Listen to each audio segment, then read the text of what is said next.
선생님들 안녕하세요. 하늘쌤입니다. 요양보호사 시험 대비 핵심 그림 문제만 풀어보도록 하겠습니다.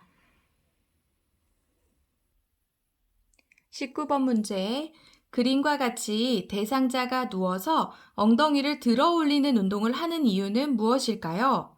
1번, 침대 위에서 이동이나 보행 시 신체 안정에 도움이 된다. 2번, 장시간 와상 상태 시 욕창을 예방한다. 3번, 어지러움, 오심, 구토 등의 증상을 완화시킨다. 4번, 폐 기능을 강화하여 호흡에 도움을 준다. 5번, 관절의 굳어짐을 예방한다. 정답은 몇 번일까요? 네, 정답은 1번입니다. 대상자가 누워서 엉덩이를 들어 올리는 운동은 요추 안정화 운동이라고 배웠는데요. 이 운동은요, 휴대용 변기 사용과 침대 위에서의 이동, 보행 시 신체 안정에 도움이 됩니다. 방법은 엉덩이를 들어 올리고요. 배와 허리에 힘을 주고 숫자를 세면서 있고요. 동작은 몇 번으로 나누어서 천천히 시행하면 됩니다. 그래서 정답은 1번. 문제 20번입니다. 사지마비인 대상자를 침대에서 침대로 이동시킬 때 요양보호사 두 사람의 위치로 옳은 것은 했습니다. 정답 몇 번일까요? 네, 손의 모양도 잘 봐주세요. 정답은 1번이 되겠습니다. 네, 두 요양보호사가 나란히 서는 거죠? 나란히 서는 거고요. 그리고 한 사람은 한 팔로 대상자 어깨를 잡고요. 그리고 다른 팔로 허리 아래에 넣어 지지합니다. 또 다른 한 사람은 한 팔로 대상자 허리 아래를 지지하고요. 다른 팔로 두 무릎 밑을 지지합니다. 그래서 정답은 1번. 대상자를 침대에서 침대로 옮길 때 또 다른 방법은요. 양쪽 침대 높이를 같게 맞추고요. 미끄러짐이 좋은 자세 변환용 시트에 대상자를 올려서요. 이동하고자 하는 침대로 밀어서 옮기는 것이 좀 더 안전하고 편리합니다. 같이 기억해 두세요. 21번. 다음 그림과 같이 방바닥에 누워있는 대상자를 휠체어로 옮기는 순서로 옳은 것은 했습니다. 가, 엉덩이를 들어 허리를 펴게 한다. 나, 무릎을 세워 힘을 주고 일어나 휠체어에 앉게 한다. 다, 대상자가 무릎을 꿇은 상태에서 휠체어를 잡게 한다. 라, 대상자 가까이에 휠체어를 놓고 잠금 장치를 잠근다. 네, 정답은 몇 번일까요? 네, 정답은 5번이 되겠습니다. 네, 대상자 가까이에 휠체어를 놓고 잠금 장치를 먼저 해야겠죠? 그게 1번이고요. 그 다음에 대상자가 무릎을 꿇는 상태에서 휠체어를 잡게 합니다. 이게 2번이고요. 그 다음에 엉덩이를 들어서 허리를 펴게 하고 그 다음에 무릎을 세워 힘을 주고 일어나 휠체어에 앉게 한다. 이게 4번이 되겠습니다. 정답은 5번. 22번. 다음 그림에 해당하는 세탁 방법은 세탁기 모양이 있고요. 약하게 30도씨 물에서 중성세제라고 써 있네요. 한번 볼까요? 1번 30도씨 물에 중성세제 사용, 약하게 손세탁 가능. 네, 1번이 정답이죠. 네. 23번. 침대에 누워있는 대상자가 숨이 차다고 할 때 돕기 자세로 옳은 것은 했습니다. 숨이 차다고 하네요. 호흡곤란이 있을 때는 어떤 자세를 취해줘야 되죠? 정답은 몇 번일까요? 4번 맞습니다. 숨이 차거나 얼굴을 씻을 때 혹은 식사 시나 위관 영양을 할 때 침상머리를 45도 정도 올린 자세, 반자위 자세가 좋습니다. 1번 볼까요? 1번은 측위가 되겠죠? 옆으로 누운 자세이고요. 둔부의 압력을 피하거나 관장을 할 때 하는 자세가 되겠습니다. 2번 볼까요? 2번은 엎드린 자세, 보기라고 할 수 있겠죠? 등에 상처가 있을 때 이런 보기를 취하고요. 3번 보겠습니다. 3번은 앙화위, 바로 누운 자세이고요. 휴식을 취하거나 잠을 잘 때 이러한 자세를 하게 됩니다. 24번 문제. 다음 그림은 어떤 상황에서 이동하는 방법인가? 자, 보니까요. 앞바퀴를 들어서 이동하고 있네요. 몇 번일까요? 네. 자, 1번 오르막길을 올라갈 때, 2번 내리막길을 내려갈 때. 오르막길과 내리막길을 갈 때 대상자의 체중이 많이 나가거나 경사도가 큰 경우는 어떻게 가죠? 네, 지그재그로 갑니다. 자, 그렇다면 울퉁불퉁한 길, 그리고 문턱, 도로턱을 갈 때는 어떻게 가죠? 네, 앞바퀴를 들어서 갑니다. 정답은 3번이고요. 엘리베이터를 타고 내릴 때, 그럴 때는 어떻게 하죠? 네, 앞바퀴를 들지 않고 뒤로 타고 앞으로 내리면 되겠습니다. 평지를 이동할 때도 그냥 가면 되겠죠? 정답은 3번입니다. 25번 문제입니다. 다음 그림과 같이 휠체어에 앉아있는 대상자를 자동차에 태울 때 순서로 옳은 것은 했습니다. 자, 다리를 한쪽씩 올려놓은 후 깊숙이 앉게 한다. 휠체어를 자동차와 평행하게 놓는다. 엉덩이를 자동차 시트에 앉힌다.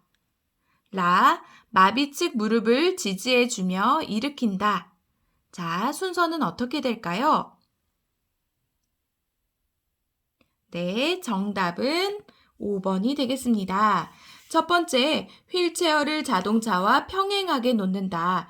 대상자의 건강한 쪽으로, 편마비라면 건강한 쪽으로 자동차가 오도록 하고요. 휠체어를 평행하게 놓고요. 다음, 마비 측 무릎을 지지해주면서 일으킵니다. 그리고 엉덩이가 먼저 들어가죠. 엉덩이가 먼저 들어가고 그 다음에 상체가 들어가고 그 다음에 다리가 들어갑니다. 그래서 가. 정답은 5번이 되겠습니다. 26번 의류를 뉘어서 그늘에 건조하는 표시로 옳은 것은 했습니다. 의류를 뉘어서래요. 그러면 옷걸이에 건 것은 다 아니겠죠. 그리고 그늘이래요. 이것은 햇볕 쨍쨍한 거고요. 네, 여기 그늘진 것. 네, 정답은 4번이 되겠습니다. 27번 문제. 다음 그림 중 설거지하는 순서로 옳게 나열한 것은 했습니다. 한번 골라보세요. 설거지할 때는요, 기름기가 적고 음식물이 덜 묻은 그릇부터 설거지하는 거죠. 또 기름기가 많은 그릇은 휴지로 기름기를 제거한 후에 설거지하는 거죠.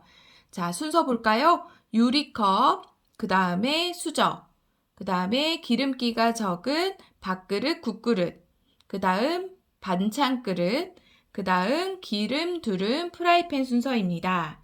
정답은 2번이 되겠습니다. 28번 아래의 그림 중 안약을 투여할 때 올바른 위치는 했습니다. 네, 선생님 가나다라 마 중에서 한번 골라보세요. 네, 안약 투여 시에는요. 아래 눈꺼풀, 하안검, 밑부분에 멸균 솜을 대고요. 거즈를 댈 수도 있습니다. 대상자는 천장을 보게 하고요. 대상자의 아래 눈꺼풀, 하안검을 아래로 부드럽게 당겨서 결막낭을 노출합니다.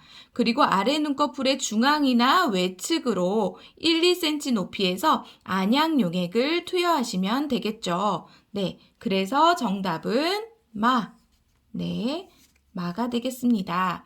그리고 안약을 점적하고 나서 비루관을 잠시 가볍게 눌러가지고요. 네, 안약이 코로 흘러내려가는 것을 막아주도록 합니다. 그림 꼭 기억해 두세요. 29번 문제. 대상자에게 심폐소생술을 할 때 가슴 압박을 정확히 시행한 경우는 언제일까요? 그림 보시고 선택해 보세요. 네, 정답은 2번이 되겠습니다. 대상자의 중앙인 가슴뼈, 흉골의 아래쪽 절반 부위에 구조자의 한 손에 손꿈치를 놓고요. 그 위에 다른 한 손을 놓고 평행하게 겹칩니다.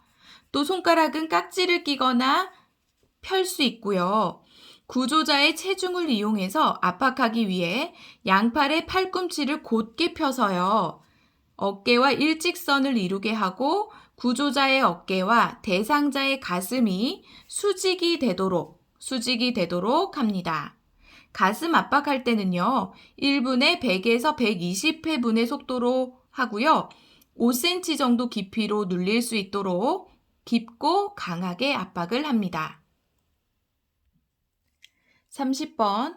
누워있는 대상자가 오른쪽으로 쏠려 있을 때 침대 중앙으로 이동시키는 방법으로 옳은 것은 했습니다. 우리가 앞에서도 문제 풀어봤었는데요. 상반신과 하반신을 나누어서 옮긴다고 했었죠. 요양보호사의 위치가 중요했었는데요. 네, 대상자를 옮기려고 하는 방향으로 서 계신 다음에 요양보호사 방향으로 상반신을 움직이고 그 다음에 하반신을 이동시키면 되겠습니다. 정답은 4번이 되겠죠? 만약에 5번처럼 하면 어떻게 될까요? 네, 요양보호사가 대상자를 이 방향으로 밀어버리면요, 잘못하면 떨어져 낙상사고가 일어날 수 있겠습니다. 그래서 항상 대상자를 옮기려고 하는 방향에 요양보호사가 서 계신다는 것 기억해 주세요. 31번. 대상자가 갑자기 침을 흘리며 경련을 일으켰을 때 응급처치 방법으로 옳은 것은 했습니다. 경련을 일으켰어요. 그때는 어떻게 해야 되죠? 네, 대상자의 머리 아래에 부드러운 것을 대주고요. 주변에 위험한 물건을 치워주고요. 몸에 꽉 끼는 옷의 단추나 넥타이를 풀어주고 편안하게 호흡할 수 있도록 해주셔야 돼요. 그리고 침이나 거품 또는 구토 등으로 숨을 쉴 수 없으면 기도가 막힐 수 있거든요. 그래서 대상자의 얼굴을 옆으로 돌리거나 돌려 눕혀서 기도를 유지해 주셔야 돼요.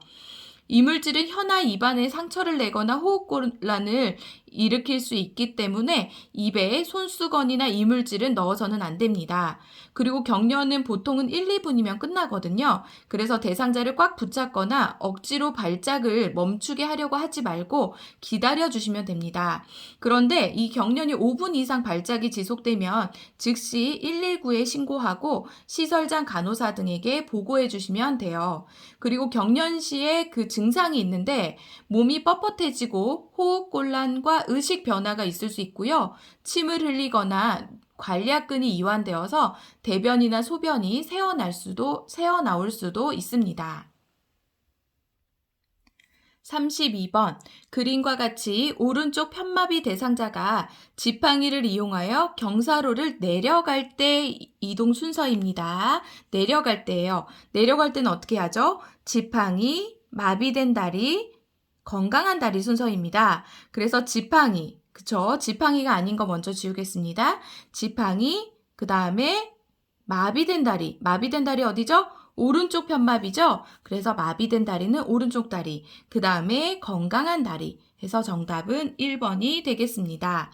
그렇다면 오른쪽 편마비 대상자가 버스를 타려고 하거나 계단을 올라갈 때는 어떻게 하면 될까요? 네, 그때는 지팡이, 건강한 다리, 마비된 다리 하면 되겠죠? 그래서 2번이 올라가거나 계단을 올라가거나 버스를 타는 경우에 네, 이렇게 하면 되겠습니다. 다음 33번. 휠체어를 접는 순서로 옳은 것은 했습니다. 자, 가, 시트 가운데를 잡고 들어 올린다. 나, 잠금 장치를 한다. 다, 발 받침대를 올린다. 라, 팔걸이를 잡아 접는다. 자, 잠금 장치를 하는 게 먼저겠죠. 나가 1번. 그 다음 발 받침대를 올린다. 2번. 그 다음 시트를 가운데를 잡고 들어 올린다. 3번. 팔걸이를 잡아 접는다. 4번. 나, 다, 가, 라. 정답은 3번이 되겠습니다. 34번 문제. 대상자가 침대 아래쪽으로 미끄러져 내려가 있을 때 위쪽으로 이동시키는 순서는 가, 침상 양편에 한 사람씩 마주 서서 한쪽 팔은 어깨와 등 밑을, 다른 팔은 둔부와 대퇴를 지지하여 옮긴다. 나, 침대 매트를 수평으로 눕힌다. 다, 베개를 머리 쪽으로 옮긴다. 라, 침대 커버와 구겨진 옷을 잘 펼쳐준다. 네, 첫 번째는 뭘까요? 침대 매트를 수평으로 눕혀줘야겠죠? 네, 그 다음에 베개를 머리 쪽으로 옮깁니다. 그리고 침상 양편에 한 사람씩 마주 서서 한쪽 팔은 어깨와 등 밑을, 다른 팔은 둔부와 대퇴를 지지해서 옮겨줍니다. 그리고 침대 커버와 구겨진 옷을 잘 펴줍니다. 그래서 나, 다, 가, 라. 정답은 3번이 되겠습니다. 35번 왼쪽 편마비 대상자를 바닥에서 휠체어로 이동시킬 때 휠체어에 놓는 위치로 옳은 것은 했습니다. 자, 휠체어는 대상자의 어느 쪽에 두죠? 맞습니다. 건강한 쪽에 두는 거죠? 그래서 오른쪽에 두는 거고요. 정답은 가가 되겠습니다. 36번 대상자가 협조를 할 수 있을 경우에 침대 머리 쪽으로 이동시키는 방법으로 옳은 것은 했습니다. 네, 침대 머리 쪽으로 이동하는 방법인데요. 대상자가 협조할 수 있다고 합니다. 그럴 때는 대상자가 협조할 수 있을 때는요. 대상자가 침대 머리 쪽으로 난간을 잡게 하고요. 그리고 요양보호사는 대상자의 대퇴 아래와 그죠? 그리고 나머지 한 팔은 침상면을 밀면서 하나, 둘, 셋 하면서 동시에 위로 올라가면 되겠습니다. 그래서 정답은 3번이 되겠습니다. 1번처럼 이렇게 어깨나 겨드랑이를 잡아 올리면 어깨가 탈골될 수 있습니다. 그래서 그렇게 하면 안 되고요. 2번도 손을 잡고 잡아당기면 안 됩니다. 4번도 아니죠. 대상자가 협조할 수 있을 때는 침대 난간을 잡게 하고 같이 이동시키면 되겠습니다. 정답은 3번. 선생님들 공부하시느라 정말 수고 많으셨습니다. 네, 이제 얼마 남지 않았습니다. 선생님들이 힘내시고요. 핵심 그림 문제만 정확하게 알고 계셔도 문제 푸시는 데는 크게 문제가 없을 것 같습니다. 네, 공부에 도움이 되었다면 구독과 좋아요, 알림 설정까지 부탁드립니다. 선생님들 힘내세요. 화이팅!